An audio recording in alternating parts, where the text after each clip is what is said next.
కేదార్ దాత్రి ఇంటికి వస్తారు. వెళ్ళి మామయ్యతో నిజం చెప్పవే, ఏం జరుగుతుందో నువ్వే చూస్తావు కదా అని నిషి చాలా కాన్ఫిడెంట్ గా గర్వంగా మాట్లాడుతూ ఉంటుంది. నిజం చెప్పబోతున్నది నేను కాదు నిషి అని దాత్రి అంటూ ఉంటుంది. ఇంకెవరు చెప్పేది అని వైజయంతి అడుగుతూ ఉంటే, అటు చూడండి పిన్ని అని కేదార్ డాక్టర్ ని చూపిస్తూ ఉంటాడు. డాక్టర్ లోపలికి వస్తూ ఉండడంతో నిషి, వైజయంతి, యువరాజ్ చాలా షాకింగ్ గా చూస్తూ కంగారు పడుతూ ఉంటారు.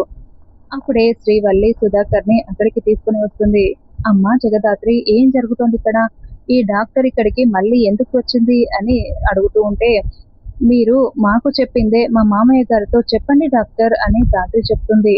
అప్పుడు డాక్టర్, నిషిక అసలు ప్రెగ్నెంటే అవ్వలేదు సార్. నాకు డబ్బులు ఇచ్చి ప్రెగ్నెంట్ అయినట్టుగా అందరికీ అబద్ధం చెప్పమని చెప్పింది. నేను కూడా డబ్బులు తీసుకొని అలాగే చెప్పాను.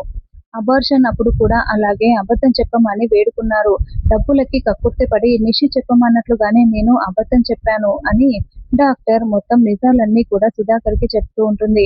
దాంతో సుధాకర్ చాలా కోపంగా నిషి వైపు చూస్తూ ఉంటే, ఛ!